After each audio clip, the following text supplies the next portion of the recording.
نیک کی ڈیفینیشن کیا ہے؟ یہ نہیں کہ خواب اچھے اچھے آ رہے ہوں، یہ میں نے پچھلے بیان میں بہت ڈیٹیل سے بتایا تھا. اچھا خواب آنا یہ نیک ہونے کی دلیل نہیں ہے. نیک ہونے کی ایک ہی دلیل ہے جو قرآن نے بیان کی، الذین آمنوا وکانوا یتقون. عقیدہ بھی درست اور اعمال بھی درست. عقیدہ توحید، صرف یا اللہ مدد، بس اس کے علاوہ کوئی نعرہ قابل قبول نہیں.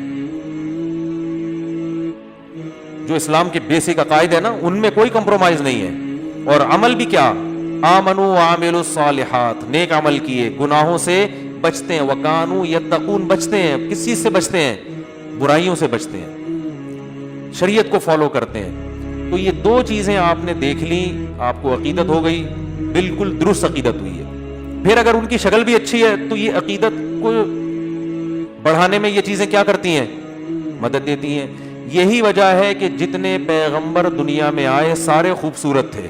اللہ نے کسی پیغمبر کو بدصورت نہیں بنایا. وجہ کیا تھی؟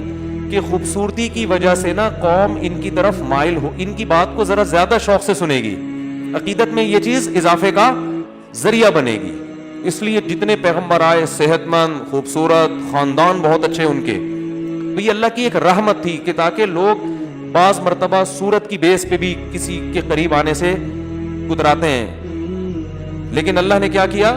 تمام پیغمبروں کو خوبصورت بنایا. تو کسی عالم، کسی بزرگ کو اللہ نے اگر خوبصورت بنایا ہے تو یہ اللہ کی ایک نعمت ہے.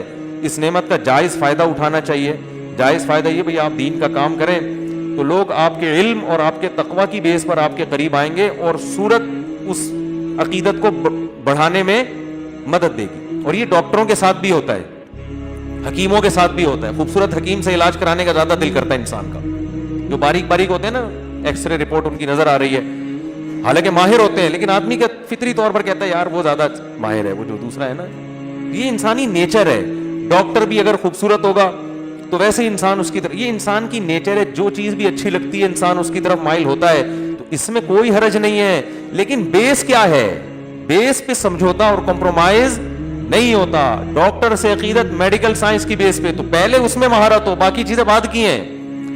نہیں آ رہی سمجھ میں بات؟ اور اگر ایک ڈاکٹر اپنے فن میں ماہر ہے، شکل کا اچھا نہیں ہے، دوسرا شکل کا اچھا ہے فن میں ماہر نہیں ہے، پھر شکل کے اچھے والے سے علاج کرانا یہ حماقت اور بے وقوفی ہے. تو اسی لیے یاد رکھو کہ کوئی بزرگ شکل کے اچھے نہیں ہیں لیکن اعمال اور تقوی میں اچھے ہیں، اور ایک بزرگ شکل کے اچھے ہیں لیکن تقوی اس لیول کا نہیں ہے. پھر بھی آپ کو اچھی شکل والے سے عقیدت ہو رہی ہے، اس سے نہیں ہو رہی، تو اس کا مطلب اس عقیدت کی بیس تقوی نہیں ہے، اس کی بیس کیا ہے؟ شکل ہے. پھر آپ میں فالٹ ہے. تو یہ اتنی لمبی ڈیٹیل میں نے اس لیے بتائی کہ آج ہمارے ہاں علماء اور بزرگوں سے عقیدت کا جو معیار ہے وہ معیاری کیا ہوتا جا رہا ہے؟ ارے معیار. اور یہی وہ بیس تھی جس کی بیس پر مشرکین مکہ برباد ہوئے. انہوں نے کہا کہ یہ جو ہے نا ہمیں قیامت کے دن بخشوا دیں گے. اللہ نے جگہ جگہ فرمایا کہ یہ خود بھی بخشے جائیں گے کہ نہیں بخشے جائیں گے، پہلے اس پہ تو غور کرو. فَإِنَّكُمْ وَمَا تَعْبُدُونَ مِن دُونِ اللَّهِ حَصَبُ جَهَنَّمَ. فرمایا جن معبودوں کو تم پوجتے ہو نا، بزرگوں کی مورتیاں بنا کے، اللہ ان مورتیوں کو تمہارے ساتھ جہنم کی آگ میں ڈالے گا. ان مورتیوں کو بھی اللہ تمہارے ساتھ جہنم میں ڈالے گا. تو اس لیے بھائی ہر چیز میں انسان کو کھوپڑی استعمال کرنی چاہیے. مجذوب بن کے، پاگل بن کے، دیوانہ بن کے جدھر قوم جا رہی بس ادھر ہی چلنا. کسی نے جذباتی تقریر کر دی، پاگلوں کی طرح اس پہ